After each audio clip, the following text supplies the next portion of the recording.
Apa itu jaringan periodontal? Jaringan periodontal adalah struktur jaringan yang berfungsi sebagai penyangga gigi.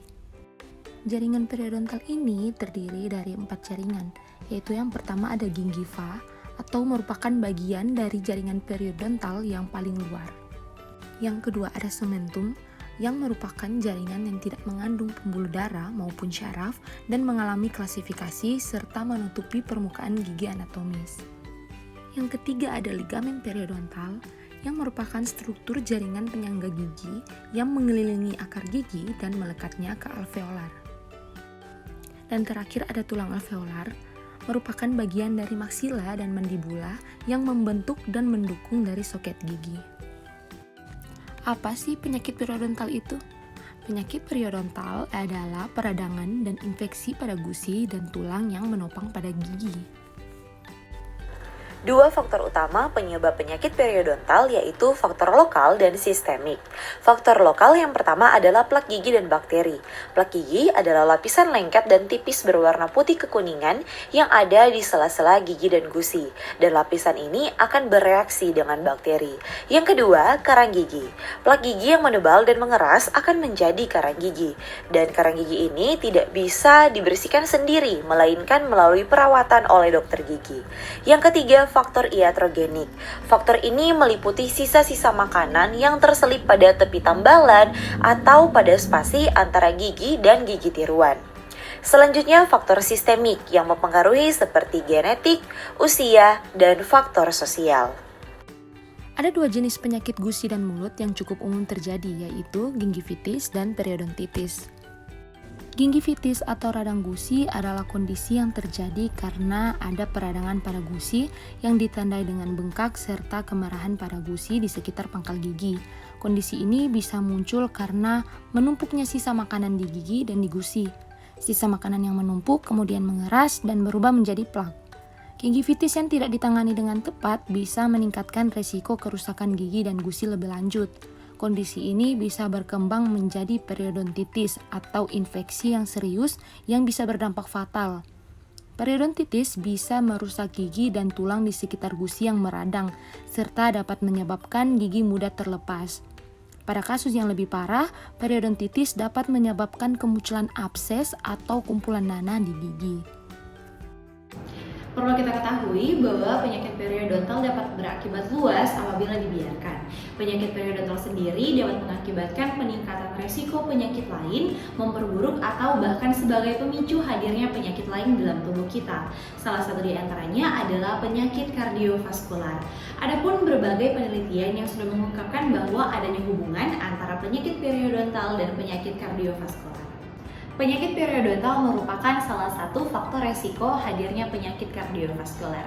Hal ini dikarenakan kesehatan gigi dan mulut yang buruk yang disertai dengan penyakit periodontal secara langsung berkontribusi terhadap patofisiologi atau perkembangan penyakit kardiovaskular. Salah satu prosesnya ialah ketika bagian gusi seseorang terdapat peradangan, bakteri dapat berpindah ke dalam darah atau disebut juga dengan bakteriemia, dan hal ini dapat menyebabkan rangsangan terjadinya infeksi kedua yang dapat mengarah pada perkembangan pertumbuhan penyakit lainnya.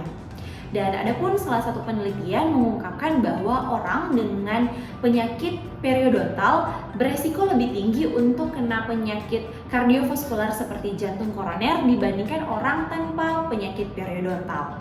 Penyakit kardiovaskular dapat dicegah dengan pola makan yang sehat, mengontrol berat badan, olahraga, dan tidak merokok. Selain itu, dapat juga mencegah dan mengobati infeksi oral atau infeksi dalam mulut.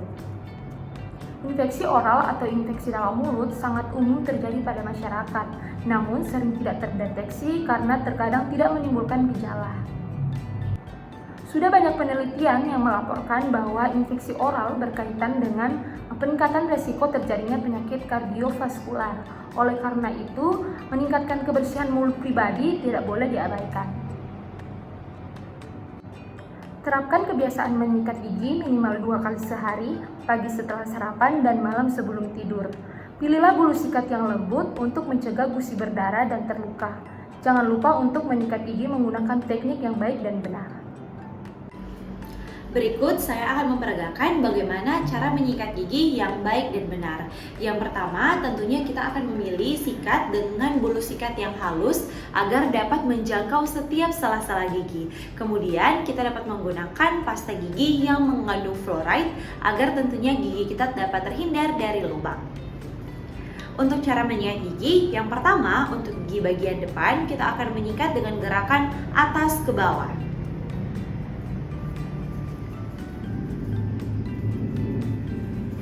Kemudian untuk gigi bagian belakang kita akan sikat dengan gerakan memutar.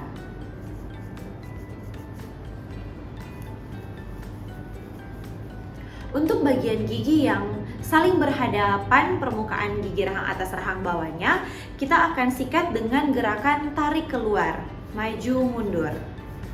Seperti ini. Kemudian untuk bagian gigi yang dimana rahang atas berhadapan dengan langit-langit dan rahang bawah berhadapan dengan lidah, kita akan sikat dengan gerakan mencungkil.